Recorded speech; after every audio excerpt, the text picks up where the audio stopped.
హృదయపూర్వక నమస్కారాలు. ఈరోజు మనందరికీ తెలుసు సామాజిక చైతన్యం అనేది మన సమాజంలో లోపించింది. ఎందుకంటే ఈ మాట అంటే 85% to 90% ఉన్నటువంటి ఎస్సీ ఎస్టీ బీసీ వర్గాలకు అధికారంలో వాటా లేకుండా పోయింది. ఉన్నా కూడా నామమాత్ర వాటా ఉంది. మొత్తం కూడా అగ్రవర్ణాలే ఈరోజు పరిపాలించే పరిస్థితి వస్తుంది. మీరు అనొచ్చు నేను అగ్రవర్ణం అని. నేను ఎమ్మెల్యేగా కూడా తెలుసుకోలే, ఎంపీ కూడా తెలుసుకోలే. మరి ఎందుకు అంటే ఈ రోజునటువంటి సమాజంలో మన వర్గాలు ఏవైతే ఉన్నాయో ఈ వర్గాలు చైతన్యవంతం కావాలి, వాళ్ళు ఏకం కావాలి, వాళ్ళ ఓట్లు చీలకూడదు. అదే పద్ధతిలో యువత రాజకీయాల్లోకి రావాలనే లక్ష్యంతో నేను ఈరోజు ఒక సామాజిక చైతన్య రథయాత్ర పెట్టుకున్నాను. ఈ రథయాత్ర ఉద్దేశం కేవలం ఈ యూత్ని అవేర్నెస్ క్రియేట్ చేయడం, ఎస్సీ ఎస్టీ బీసీల ఓట్లు చీలకుండా చూడటం, తద్వారా వాళ్ళకి అధికారంలో భాగస్వామ్యం కల్పించే ప్రయత్నం చేయడం. సో ఈ సంకల్పంలో మీకు తెలుసు సుదీర్ఘకాలంగా సామాజిక చైతన్యం కోసం పనిచేస్తున్నటువంటి హేమీలు వెనక నిలబడున్నారు. వీళ్ళందరి తోడ్పాటు, సహకారం, ఆశీస్సులు కూడా నా వెంట ఉన్నాయి. నేను ఈ జాతరలో చాలామంది సహకారాన్ని అర్థిస్తున్నా. మనం ఇదివరకు జేఏసీల పేరు మీద దేశమంతా సకల జన పోరాటం చేసాం. ఈరోజు మళ్ళా సమయం ఆసనమైంది. అన్ఫార్చునేట్లీ 10 ఏళ్ల కేసాల పరిపాలన పోవాలి, మేమంతా సుదీర్ఘకాలం పోరాడిన వాళ్ళం. ఆ తర్వాత రిలాక్స్ చేద్దామంటే ఇది 10 నెలల్లో కొలాప్స్ అయిపోయి అప్పుడు ఒక్క కుటుంబం ఐదుగురు అంటే ఇప్పుడు ఊరికి 5 తయారైన ఈ దోపిడీ అనేది మనం ఊహించింది కాదు. కాబట్టి ఇది ఎప్పుడు అడ్డుకోగలుగుతాం? మనందరం యువత ముందుకు వచ్చి ఈ పరిపాలన బాధ్యత తీసుకుంటే ఎలక్షన్స్లో నిలబడితే అసలు భయం అయిపోయే పరిస్థితుంది. ఎమ్మెల్యే కావాలంటే 200 కోట్లు, కార్పొరేట్ కావాలంటే 5 కోట్లు. మా చుట్టుపక్కల ఏరియాల కార్పొరేట్ ఇద్దరు అడిగిన, ఒక ఆయన 3 ఒక ఆయన 5 అదేందో నేను చెప్పాలి, లక్షల కోట్ల రూపాయల. ఆ పరిస్థితి ఉంటే ఎవరు ఈ ఎస్సీ ఎస్టీ బీసీలు ఎట్లా గెలుస్తారు? ఆ అవేర్నెస్ రావాలంటే ఏమైనా కానీ ఆ మాట అనకూడదు. కానీ బట్ నువ్వు నీ వర్గం వాడిని ఎస్సీ ఎస్టీ బీసీ అయితేనే నువ్వు గెలిపించాలి. అప్పుడు వాళ్ళు ఒక చైతన్యంతో పరిపాలిస్తారు. మనం నిజంగా కూడా అనుకున్న తెలంగాణ వస్తుందని ఒక సంకల్పం. ఈరోజు ఈ యాత్ర ఉద్దేశం కూడా అదే. నాకు మీ అందరూ కూడా నన్ను ఆశీర్వదించాలని కోరుకుంటున్నా. తెలంగాణ ఉద్యమంలో అంతా కలిసి మాకంటే ఎక్కువ పోరాడిన వాళ్ళు. సో మీరు కూడా మా వెంట ఉంటారని ఆశిస్తూ ఈరోజు మనల్ని ఆశీర్వాదానికి వచ్చినటువంటి ప్రముఖులైనటువంటి మిత్రులు ప్రొఫెసర్ లక్ష్మణ్ సార్ అండి, చిరంజీవులు గారు. ఈ యాత్ర జోగులాంబ నుంచి ఆదిలాబాదు, ఇప్పుడు గన్ పార్క్ నుంచి స్టార్ట్ అయినటువంటి యాత్ర. నేను ఇప్పుడు జోగులాంబ దగ్గర నైట్ హాల్ట్ చేస్తా. మార్నింగ్ అక్కడి నుంచి బయలుదేరి ఆ రూట్లో ఉన్నటువంటి నాగర్ కర్నూలు, తర్వాత వేరే జిల్లాలు ఉన్నాయి కదా, మన వనపర్తి, కల్వకుర్తి, ఇవన్నీ చూసుకుంటూ నల్గొండ పోయి, నల్గొండ నుంచి సూర్యాపేట, కోదాడ, నల్గొండ నుంచి స్ట్రైట్ అవే అక్కడికి పోతున్నాయి. ఖమ్మం పోతున్నాను. ఖమ్మంలో మళ్ళీ సత్తుపల్లి, అశ్రాపేట నుంచి మళ్ళీ వరంగల్ దాకపోతున్నాయి. ఈటనారం, ములుగు, పరకాల నుంచి వరంగల్లో ఫస్ట్ ఫేజ్ కంక్లూడ్ చేస్తా. ఈ దారి పొడుగుతా ఇదే కరపత్రాలు పంచడం, అందరిని ఆహ్వానించడం. మీ ద్వారా మళ్ళీ చెప్తున్నాను నేను రేపు ధనవస్తున్నాను మిత్రులు. బీసీ ఫ్రంట్కి కూడా, పొలిటికల్ ఫ్రంట్కి స్వాగతం. సారు చైతన్యంతో వీళ్ళంతా ఈరోజు కార్యోన్ముఖులైనరు. చాలా సంతోషం. వీళ్ళంతా రావాలి. ఇప్పుడు ఐఏఎస్ ఆఫీసర్గా ఉండే ఆయన ఈరోజు దీనికోసం ఆయన ఇంకా రిటైర్ అయినా కూడా ఎందుకు పనిచేస్తున్నాడు? వీళ్ళతో చైతన్యం తీసుకున్నాడు. కాబట్టి నేను కోరుకుంటున్నా ఈ యాత్ర కూడా సక్సెస్ కావాలని కోరుకుంటున్నా. దాని పర్పస్ ఏమీ లేదు, చైతన్యం తీసుకురావడమే. ఈ చైతన్యం ద్వారా రేపు రాబోయే ఎలక్షన్స్లో వీళ్ళు అధికారంలో భాగస్వాములు కావాలని, అధికార పగ్గాలు చేపట్టాలనేది సంకల్పం. నేను కాంటెస్ట్ చేయను కాబట్టి నాకేం స్వార్థం లేదు. అంటే అందరికి కూడా రాజ్యాధికారం చేయగానే చాలా మంది మొదలు పెట్టినటువంటి ఉద్యమం మంచిగా, మళ్ళీ మీరు అందరితో పాటు కలిసే కదా. ఎవరితో చేయాలి మరి చెప్పు నువ్వు? ఇప్పుడు పిలిస్తే రాలేవాళ్ళు, రేపు మళ్ళీ వస్తారు. ఇప్పుడు వచ్చింది ఎందుకు? నన్ను ఆశీర్వదించడానికే కదా. వాళ్ళు కూడా అదే కాన్సెప్ట్ కదా. సపోజ్ నేను వెనుక పదవి కావాలి, కాంటెస్ట్ చేస్తా అంటే వేరే విషయం. జై తెలంగాణ సాధించుకున్న మనందరం సామాజిక తెలంగాణ సాధించుకోవడంలో ఎందుకు విఫలమవుతున్నాం? బికాజ్ ఈ దోపిడీ వల్ల ఈ వ్యవస్థ ఇట్లా మనం ఊహించింది కాదు కదా. మీ అందరికీ జ్ఞాపకం ఉంటే ఇప్పుడు ఆ సందర్భం కాదు కానీ 2009లో నేను కేసీఆర్తో విభజించి బయటకు వచ్చి చెప్పినాడు, లంగావిడి దొంగ, వీడిని నమ్మకండి అని. మీరు ఎవరు నమ్మలేదు. అది మీకు నమ్మడానికి 10 ఏళ్ళు పట్టింది. ఆ కుటుంబం లక్షల కోట్లు జమ చేసినాక అర్థమైంది పబ్లిక్ అబ్బా కరెక్టే అని. కానీ అప్పటికి చాలా డ్యామేజ్ జరిగింది. తెలంగాణ దోపిడీకి గురైపోయింది. ఈరోజు కూడా 10 ఏళ్లలో మనం అనుకున్నాం ఇదేదో ఆయన పొడి చేస్తాడేమో అంటే దించిండు, కరెక్టే దించిండు. కానీ ఇప్పుడు అన్నదమ్ములే మొన్న యాడ్ చూసిన, పెద్ద పేపర్ యాడ్, ఎవరో తెలియదు ఆయన, నాకు తెలంగాణ ఉద్యమం అయితే తెలియదు ఆయన. ఫుల్ పేజ్ యాడ్స్ అని ఎట్లా సాధ్యపడుతుందండి? ఫుల్ పే యాడ్ అన్నదమ్ములు వేసుకోవడానికి ఎక్కడ ఈ డబ్బులు అసలు? అంటే మొదలుపెట్టి ఆల్రెడీ గోడ మీద రాతలు రాసినాడనట, తమ్ముళ్ళకు కూడా ఫుల్ పే యాడ్ ఇస్తాడట. ఇది ఎట్లా సాధ్యం ఉంటుంది? అనేది ఒక లిమిట్ ఉంటుంది దేనికైనా. సమాజం గురించి చైతన్యం ఉండాలి తప్ప నువ్వు ఆ బాధ్యతలు సీఎంగా నీకు అప్పచెప్పినాక నువ్వు ఎంత సొయ్యితో ఉండాలి, నువ్వు ఎంత కాన్షియస్ ఉండాలి. మీ ఉండి ఫ్యామిలీలో రానియకూడదు అసలు దగ్గరికి. అట్లా పరిపాలించాలి. ఈ మా సైడు మరి ఈయన కూడా మరి ఏం చేస్తున్నాడో అడ్వైజర్ కూడా నాకు తెలియదు. కానీ చిరంజీవి గారు చెప్పాలి మాకు ఎవరు అడ్వైజర్. సరే చిరంజీవులు అయితే కాదు. మనమైతే కావచ్చు. ఒకటి బ్రదర్ రామకృష్ణ తుపాకులు పట్టుకొని జీవితకాలం అంతా అడవిలో పోరాడిన ఆయన బ్రాహ్మణుడు ఈయనవా. సామాజిక సంఘ సంస్కర్త అయినటువంటి కందుకూరి వీరేశలింగం బ్రాహ్మణుడు. మనం యాక్సెప్ట్ చేసినామా లేదా? స్వాతంత్రం ఇచ్చినటువంటి మన కోమటి కుటుంబానికి చెందినటువంటి మన బాపూజీ మహాత్మా గాంధీ కూడా నా చిన్నప్పుడు పాటలు పాడుకుంటాడు ఏమనంటే కొల్లాయి గట్టితేనేమి మా గాంధీ కోమటే పుట్టితేనేమని. కాబట్టి అదే పదే వరవరరావు జీవితకాలం త్యాగం చేసినాడు. ఆయన ఎవరే? బ్రాహ్మణుడు. ఆయన వాదన కావాలా అవుతా హరగోపాల్ సార్ జీవితం అంతా త్యాగం చేశాడు.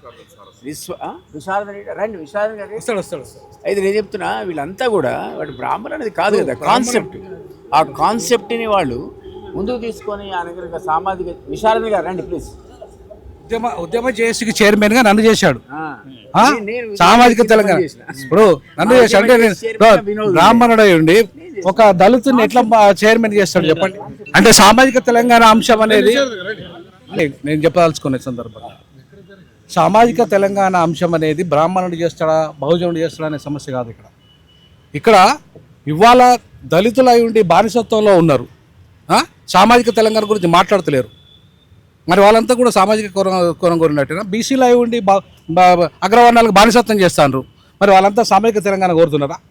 మరి ఈయన బ్రాహ్మణుడై ఉండి బహుజనుల నాయకత్వం కావాలి, ముఖ్యంగా దళితుల నాయకత్వం కావాలి, బీసీల నాయకత్వం కావాలి, రాజ్యం సామాజిక తెలంగాణ రాజ్యం కావాలన్నప్పుడు వాళ్ళకంటే మేలా కాదా?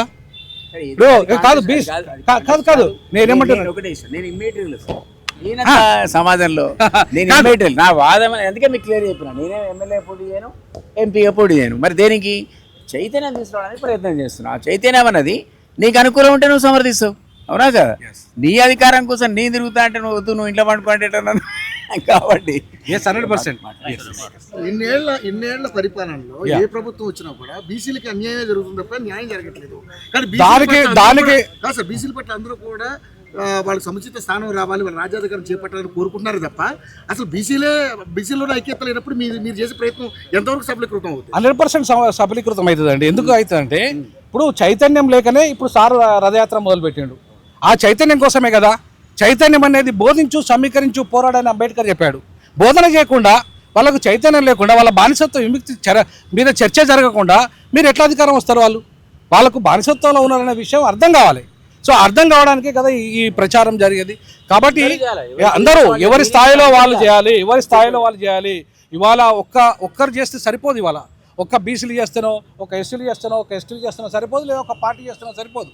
మొత్తం 90% ఉన్న బహుజన సమాజం అంతా కూడా ఇవాళ బాధిత సమాజంగా ఉన్నప్పుడు ఈ 10% ఉన్న వాళ్ళు ఏ రకంగా పరిపాలన చేస్తున్నారంటే వీళ్ళ మధ్యలో అనేకత క్రియేట్ చేసి, ఈ 90% ఉన్న వాళ్ళ మధ్యలో అనేకత క్రియేట్ చేసేసి మాల మాదిగల ఒకటి మీరు కొట్లాడుకోవడం అని చెప్పి బీసీల మధ్య ఏబిసిడి కొట్లాట, మాల మాదిగల మధ్య ఏబిసిడి కొట్లాట, ఇంకా అందరి మధ్య ఏబిసిడి కొట్లాట, ఆదివాసుల మీద లంబడీల మీద వాళ్ళ కొట్లాట. ఈ కొట్లాట అంతా కూడా విడగొట్టడానికి కోసమే కదా. సో కలిపే కార్యక్రమం ఉండాలి తప్ప మేము కలిపే కార్యక్రమంలో ఉన్నప్పుడు ఖచ్చితంగా అధికారం అనేది మా చేతికి వస్తుంది. So law of addition, Ambedkarism is nothing but law of addition, అందరినీ కలపడం.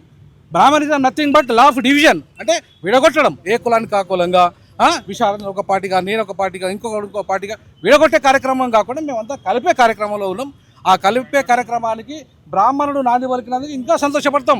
ఎందుకంటే ఇప్పుడు మేము ఇట్టే పొందొస్తామని బ్రాహ్మణవాదం అని, కానీ అదే బ్రాహ్మణుల ముందుకు వచ్చి లేదు బహుజనవాదం కావాలన్నప్పుడు మేము అప్రిషియేట్ చేయాలా లేకుంటే దాన్ని వ్యతిరేకించాలా? ఖచ్చితంగా నేను ఈ సందర్భంగా అభినందిస్తున్నాను సార్. ఓకే, జై సామాజిక తెలంగాణ, జై సామాజిక తెలంగాణ. రైట్. సో ఈరోజు మిత్రులు కపిలవాయి దిలీప్ కుమార్ గారు తెలంగాణలో ఒక చైతన్య యాత్ర ప్రారంభించడం సంతోషకరమైన విషయం. మనం గత 78 సంవత్సరాలుగా, అంటే దాదాపు 44 నుంచి మనం చూసినట్టయితే తెలంగాణలో అనేక పోరాటాలు జరిగినాయి. ఏ పోరాటం జరిగినా అధికారం చివరికి ఆధిపత్య కులాల చేతులకే చేరుకుంది. సో మరి ఇప్పుడున్నటువంటి తెలంగాణలో వాతావరణం ఏంటంటే బీసీ వాదం, బహుజనవాదం అనేది ఈరోజు ప్రబలింది. సో అన్ని వర్గాల వారు బీసీ వాదాన్ని, బహుజనవాదాన్ని మద్దతిస్తూ ఈ రంగంలోకి వస్తున్నారు. సో అదేవిధంగా మన కపిలవాయి దిలీప్ కుమార్ గారు కూడా ముఖ్యంగా ఇప్పుడు తెలంగాణ గ్రామీణ ప్రాంతాల్లో ఈ బీసీ వాదాన్ని, బహుజనవాదాన్ని ఆయన ప్రచారం చేయడానికి ముందుకు రావడం సంతోషకరమైన విషయం. సో మేము ఈ సందర్భంగా కోరేది ఏంటంటే మనం సాధించుకున్న తెలంగాణ సామాజిక తెలంగాణ కాదు, కేవలం భౌగోళిక తెలంగాణ వచ్చిన తర్వాతనే బీసీల బతుకులు ఇంకా దుర్భర పరిస్థితుల్లోకి నెట్టివేయబడ్డాయి. తెలంగాణ రాకపూర్వం కనీసం బీసీ కార్పొరేషన్లల్లో సమైక్యాంధ్రాలన్న డబ్బులు ఇచ్చేది. కానీ తెలంగాణ వచ్చిన తర్వాత గత 11 సంవత్సరాలుగా బీసీ కార్పొరేషన్లన్నీ కూడా డబ్బులు లేకుండా అన్నీ కూడా శుష్కించిపోయినాయి. ముఖ్యంగా గత ప్రభుత్వంలో చూసినట్టయితే మీకు అంటే 11 సంవత్సరాలు మీకు చిన్న ఉదాహరణ చెప్పేస్తా. ఎంబీసీ కార్పొరేషన్ పెట్టారు, 36 కులాల ఎంబీసీ కార్పొరేషను. కేటాయించిన డబ్బులు 3,850.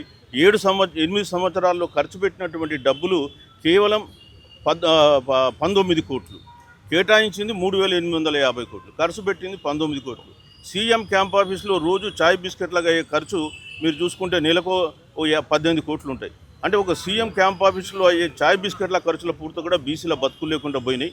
అదేవిధంగా కాంగ్రెస్ ప్రభుత్వం వచ్చినాక కూడా వీళ్ళు సంవత్సరానికి 20,000 కోట్లు పెడతామని చెప్పి పోయిన సంవత్సరం 9,200 కోట్లు అలాట్ చేసి ఖర్చు పెట్టింది 2,080 కోట్లు. అంటే అంతకుముందు ఉన్నటువంటి బీఆర్ఎస్ గవర్నమెంట్లోనే 3,000 కోట్లు పెడితే వీళ్ళు ఇంకా అతడికంటే గనుడు ఆచంట మళ్ళీ అన్నట్టు ఇంత 2,080 కోట్లే పెట్టిండు. ఇవాళ బీసీల పిల్లలకు స్కాలర్షిప్లు లేక వాళ్ళ అడ్మిషన్స్ పొందలేక ఎంత కష్టపడుతున్నారో మనం అందరం చూస్తున్నాం. అంటే తెలంగాణ తెచ్చుకున్నది ఎందుకు? బీసీల గొంతులు నొక్కడానికా, లేకపోతే వాళ్ళను సమాజ్ చేయడానికా? సో అందుకే వాళ్ళ బీసీలందరూ కూడా ఏకమై ప్రశ్నిస్తున్నారు. ఇప్పుడే బీసీ ఉద్యమం స్టార్ట్ అయింది, మీరు దయచేసి అర్థం చేసుకోవాలి. ఇప్పటివరకు జరిగిన ఉద్యమాలు ఏది కూడా బీసీ ఉద్యమాలు కావు. గత 1.5 ఇయర్ నుంచి బీసీ ఉద్యమం తెలంగాణ రాష్ట్రంలో స్టార్ట్ అయింది. ఇవాళ 42% పైన తెలంగాణలో ఒక బీసీల వార్ జరుగుతుంది.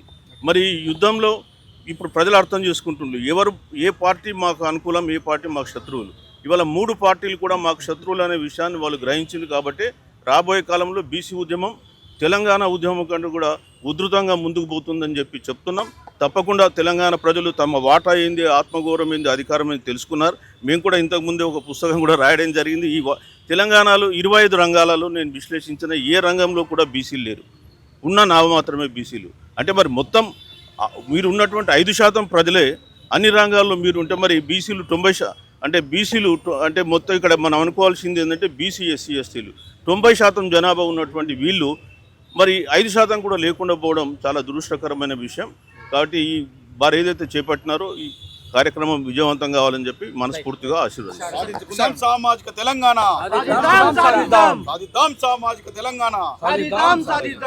ముందుగా రండి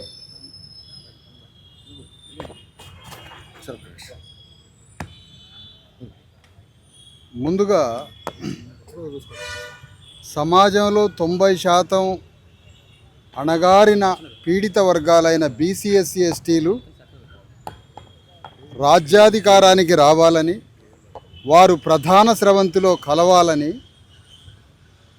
ఒక అతిపెద్ద యాత్ర నిర్వహిస్తున్న కపిలవాయి దిలీప్ కుమార్ని అభినందించడానికి ఇక్కడికి వచ్చాను. మొదట రెండో విషయం, 140 కోట్ల మంది భారతీయులకి దీపస్తంభమైన భారత రాజ్యాంగ మొదటి పేజీ పీఠికలో ఉన్న విధంగా ఎవరు అనుసరించినా వాళ్ళని కలుపుకొని పోతాం. అది కపిలవాయి దిలీప్ కుమార్ గారు బీసీ ఎస్సీ ఎస్టీలకే రాజ్యం రావాలని, వారే ఈ రాజ్య సింహాసనం మీద కూర్చోవాలని, వారే తెలంగాణని పరిపాలించాలనే సదుద్దేశంతో యాత్ర చేస్తుంటే 100% కాదు, 1,000,000 సార్లు అభినందించాలి వారిని. రెండవ విషయం, అభినందించాల్సిందే, వారి కులము వారి సామాజిక వర్గానికి ఇక్కడ చోటే లేదు. ఈడికి వచ్చిందాక కూడా కపిలవాయి దిలీప్ కుమార్ బ్రాహ్మణుడు అన్న సంగతి నాకు తెలియదు. ఈడికి వచ్చేంత వరకు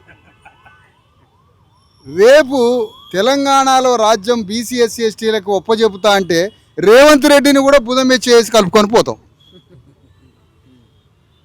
అంతఃపురంలో ఉన్న అఘోరా ఉన్నాడు కదా కేసీఆర్, ఆయన వచ్చి ఈ రాజ్యం బీసీ ఎస్సీ ఎస్టీలకే ఒప్పజెపుతా అంటే ఆయన సంకలలో చేయి పెట్టి ఈడ్చుకొని కూడా పోతాం. అంటే రాజ్యం 90% మందికి ఇవ్వడం అనేది సమానత్వము, ధర్మము, న్యాయము, ఫ్రాటర్నిటీ, ఇదే రాజ్యాంగం చెప్తున్న విషయం. రాజ్యాంగం చెప్తున్నట్టుగా యాజ్ ఇట్ ఈజ్గా అమలు చేయాలనుకుంటాడు కపిలవాయి దిలీప్ కుమార్ గారు. ఆయన అభినందించాలి కదా. ఆయన నివర్గీకరించుకున్నాడు, డీకాస్టిఫై అవుతున్నాడు, డీక్లాసిఫై అవుతాడు. రేపు మాదిగోళ్ళ ఇళ్ళల్లో అన్నం తినడానికి బయలుదేరుతాడు ఆయన అభినందించకపోతే మన మూర్ఖత్వం అవుతుంది. అందుకని 100% వారిని అభినందించి వారు చేపట్టిన యాత్ర ద్వారా తెలంగాణలో 3.5 కోట్ల మంది బీసీ ఎస్సీ ఎస్టీల రాజ్యాధికార సోయి చైతన్యం తెచ్చుకొని తెలంగాణ ఉద్యమం కన్నా 100 కోట్ల రెట్ల ఉద్యమం రాబోతుంది రేపు బీసీ ఎస్సీ ఎస్టీల్లో. ఆ ఉద్యమంలో భాగస్వాములు అవుతున్నందుకు మరొక్కసారి కపిలవాయి దిలీప్ కుమార్ని అభినందిస్తూ సెలవు.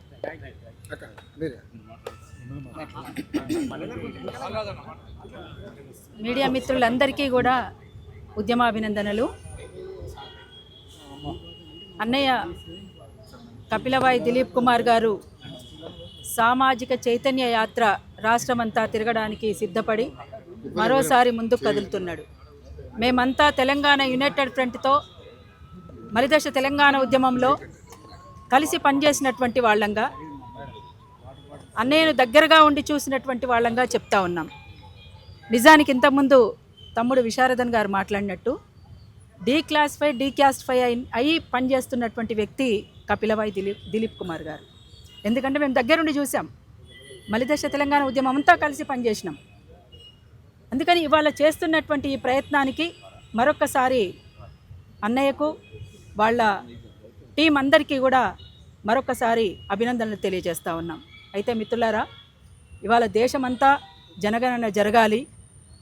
ఎస్సీ ఎస్టీ బీసీ అందరూ కూడా ఎవరు ఏమిటి అనేటువంటిది సమాజంలో ఉన్నటువంటి వర్గాలు మేమెంతో మాకంతా అనేటువంటి విధంగా రిజర్వేషన్లు అమలు కావాలి. అది 9వ షెడ్యూల్లో చేర్చాల్సినటువంటి ప్రధాన బాధ్యత ఇవాళ తీసుకోవాల్సినటువంటి అవసరం కూడా ఉంటుందని భావించి ఇవాళ మొత్తంగా రాష్ట్రమంతా తిరగడానికి సిద్ధపడి ముందుకు సాగుతున్నటువంటి ఈ యాత్ర విజయవంతం కావాలని అరుణోదయ సాంస్కృతిక సమాఖ్యగాను, తెలంగాణ యునైటెడ్ ఫ్రంట్గాను, ఉమ్మడి సంఘాల ఐక్యవేదికగాను మేము మరొకసారి అభినందనలు తెలియజేస్తూ జై తెలంగాణ, జోహార్ అమరవీరులకు. Thank you. మంచి పాట ఏదైనా పాడొచ్చు కదా. పాట పాడడానికి ఇంకా కళాకారులు చాలా మంది ఉన్నారు. ఒకటి ఏదైనా మీకు నచ్చింది, ఎందుకంటే మీరు ఉన్నారు కాబట్టి వాళ్ళకి సంబంధం. ఇక బీసీలు అందరం ఉన్నాం కదా ఈడ ఇయ్యాల. పాడరా పాడరా మన పాట నవ తెలంగాణమని ప్రతి నోట, నవ తెలంగాణమని ప్రతి నోట. పాడరా పాడరా మన పాట నవ తెలంగాణమని ప్రతి నోట, నవ తెలంగాణమని ప్రతి నోట. చెరువు అలుగులు దుంక సిలుక వన్నెల సెలుక మంచనెక్కి రాత్రి కాసేను నెలవంక. జొన్న పిసికిలు తల్లి పాలోలెరా పాల పిట్ట వాలి తింటుందిరా. పాడరా పాడరా మన పాట నవ తెలంగాణమని ప్రతి నోట, నవ తెలంగాణమని ప్రతి నోట. మాలలు మాదిగలు బహుజనులు అందరూ సంచార జాతులు సర్వమానవతలు పుట్టి పెరిగే ఆత్మగౌరవం రా, పుట్టి పెరిగే ఆత్మగౌరవం రా. ఎలుగెత్తి చాటింది తెలంగాణ రా. పాడరా పాడరా మన పాట నవ తెలంగాణమని ప్రతి నోట, నవ తెలంగాణమని ప్రతి నోట. ఆదివాసుల కొలువు సమ్మక్క సారక్క బహుజన రాజ్యమే సర్వాయి పాపన్న, బహుజన రాజ్యమే సర్వాయి పాపన్న. రైతాంగ సాయుధ పోరాటమై, రైతాంగ సాయుధ పోరాటమై ఈ జగతిలో వెలుగొందే తెలంగాణరా. పాడరా పాడరా మన పాట నవ తెలంగాణమని ప్రతి నోట, నవ తెలంగాణమని ప్రతి నోట. జై నవ తెలంగాణ. బహుజనులకు రాజ్యాధికారం రావడానికి ఆయన వంతు సహకారము ఇప్పుడే కాదు, తెలంగాణ రాష్ట్రంలో కూడా, తెలంగాణ రాష్ట్రం ఏర్పడడానికి సమైక్యాంధ్రలో కూడా ఎనలేని పోరాటం చేసిండు. రాజకీయాలలో ఆయన తలపండిన నాయకుడు. మాకెప్పటి నుంచో తెలుసు. పూర్వము తెలుగుదేశం ప్రభుత్వం ఉన్నప్పుడు కూడా మాధవరెడ్డి గారి దగ్గర ఈఎస్గా ఉండి ఎన్నో బడుగు బలహీన వర్గాలకు, బహుజనులకు ఎన్నో విధాల మద్దతు తెలిపిండు. ఆయన ఓసీ అయినా కూడా ఈరోజు తెలంగాణ రాష్ట్రంలో బహుజన రాజ్యం ఏర్పడాలని మా అందరికీ మద్దతు ఇచ్చి ప్రోత్సహిస్తున్నందుకు మేము BC political front chairman Balagoni Balaraju గౌడ్ను నేను అన్నను అభినందిస్తున్నా. ఎందుకంటే బహుజన రాజ్యం ఏర్పడాలి, సర్దార్ సర్వాయి పాపన్న ఆశయం ఏర్పడాలి, జయశంకర్ గారి ఆశయం ఏర్పడాలి, బహుజనులకే రాజ్యాధికారం జరగాలి. మేమెంతో మాకంత వాటా ఇవ్వాలని 42% రిజర్వేషనే కాదు, ముందు ముందు బహుజనులకే రాజ్యాధికారం రావాలని ఆయన పోరాటం చేసి రథయాత్ర చేస్తున్నందుకు ఏ పదవి ఆశించకుండా మా వెన్నుదన్నుగా ఉండి రథయాత్ర చేస్తున్నందుకు ఆయనను అభినందిస్తాము. ఆయన ఎంబడుండి మేమందరం కూడా పనిచేస్తాం. ఎందుకంటే ఎస్సీ ఎస్టీ బీసీలే 90% ఉన్నారు. ఇప్పుడు రాజ్యం వెళ్తున్నది 4-5% ఉన్న వాళ్ళు. వాళ్ళ దగ్గర పోయి మాకు బీసీలకు ఎస్సీలకు ఈ విధంగా చేయండి అని అంబేద్కర్ రాసిన రాజ్యాంగాన్నే అవమానపరుస్తున్నారు. ఇప్పుడు తెలంగాణ వచ్చినాక అంతకు మొదలన్న బడ్జెట్ కేటాయించి ఇంతనో అంతనో ఇస్తుండే, అది లేకుండా మళ్ళీ కుల వృత్తులు లేకుండా విద్యా ఉద్యోగాలలో కూడా ఎవరి వాటా వాళ్ళకి ఇవ్వకుండా ఈడబ్ల్యూఎస్లో అగ్రవర్ణాలే 50-60% సాధించుకుంటున్నారు. బీసీలు అందరూ కూడా రోడ్ల పాలై రోడ్ల మీద ఉన్నారు. కాబట్టి మనకు దిలీప్ కుమార్ అన్న ఈ విధంగా మద్దతు ఇవ్వడము తెలంగాణ రాష్ట్రంలోనే ఇది కొత్త చరిత్రకు ఆయన నాంది పలుకుతున్నాడు. ఎందుకంటే ఓసీలు అంటేనే బీసీలను చూసి చూడనట్టు ఎన్నో ఏండ్ల సంధి ఏ విధంగా ఎస్సీలను ఎస్టీలను అవమానపరుస్తురో మీ అందరికీ తెలుసు. కానీ మన ఎంబడొచ్చి పనిచేసి మనకు రాజ్యాధికారం రావాలని చెప్పడం అంటే అంబేద్కర్ గారి ఆశయం నెరవేరుస్తున్నందుకు ఆయనకు అభినందనలు తెలియజేస్తున్నా. ఆయన ఎంబడి మేము హార్ట్ఫుల్గా పనిచేస్తాం. Thank you. కపిలవాయి దిలీప్ కుమార్ గారు, వారి సతీమణి ఇందిరా గారు RLD పార్టీకి వారేమో నేషనల్ ఉమెన్స్ ప్రెసిడెంట్గా, వీరేమో రాష్ట్ర అధ్యక్షులుగా తెలంగాణ రాష్ట్ర ఏర్పాటు కోసం 4 తరాల ఉద్యమం జరిగింది. ఇడ్లీ సాంబార్ గో బ్యాక్, 1969 ఉద్యమాలు, ఆ తదుపరి మేధావుల నాయకత్వంలో అనేక ఉద్యమాలు జరిగినాయి. మలిదశ ఉద్యమం జరిగింది. అందరికందరూ చెప్పిన మాట ఏంటంటే Telangana is nothing but a state of weaker sections. ఇది అణగారిన వర్గాలకు నిలయమని చెప్పినటువంటి తెలంగాణ రాకమునుపు కానీ తెలంగాణ వచ్చిన తర్వాత కానీ ఇవాళ ఏనాడు కూడా అణగారిన వర్గాల చేతికి రాజ్యాధికారం మాత్రం రాలేదు. తెలంగాణ ఉద్యమం నడిపినప్పుడు చాలామంది ఒక ప్రశ్న లేవనెత్తింది. అవును, తెలంగాణ కోసం కొట్లాడుతున్నారు, తెలంగాణ రాష్ట్రం ఏర్పడితే మళ్ళీ ఎవరి చేతికి రాజ్యాధికారం రావాలి అనే చర్చ జరిగింది. అంటే తెలంగాణ ఉద్యమం జరగాలి, మళ్ళీ అణగారిన వర్గాల కోసం కూడా సామాజిక తెలంగాణ ఉద్యమం కూడా జరుగుతుందని చెప్పి ఆనాడు ప్రవచించినటువంటి మేధావులు కూడా చాలామంది ఉన్నారు. కానీ ఆశించినట్టుగా కాలే. అణగారిన వర్గాలకు సామాజిక తెలంగాణ రాలే, కానీ దోపిడీ చేసుకునే వాళ్ళకి మాత్రం దోచుకున్నంత వాళ్ళకి చెందుతూ ఉంది. ఇది తెలంగాణ రాష్ట్రం ఏర్పడిన తర్వాత కొన్ని బరిదెగించిన సంఘటనలు. అంతకుముందు చట్టం అంటే ఇంత భయము గౌరవము, ఇవాళ ఈ పని చేయాలంటే కొంత శిశపిశలు ఉండేది. కానీ ఇక్కడ బరిదెగించినటువంటి దోపిడీ, ఇవాళ ఇక్కడ ఉన్న వాళ్ళకే అన్ని నడుస్తున్నటువంటి దుర్మార్గ వ్యవస్థ మనం చూస్తూ ఉన్నాం. కాబట్టి తెలంగాణలో సామాజిక చైతన్యాన్ని నింపాలనే సంకల్పంలో భాగంగా ఈరోజు కపిలబాయి గారు, తర్వాత అనేక మంది, మీరు కూడా పోతుందా సార్, సపోర్ట్ చేస్తారు, వినోద్ గారు, అనేక మంది ప్రొఫెసర్లు, సరే వారి శక్తి చిన్నగా కనబడ్డా కూడా విశారదం లాంటి వాళ్ళు, ఇవాళ మా చిరంజీవి లాంటి వాళ్ళు, అనేక మంది తెలంగాణ పల్లెలలో ఇవాళ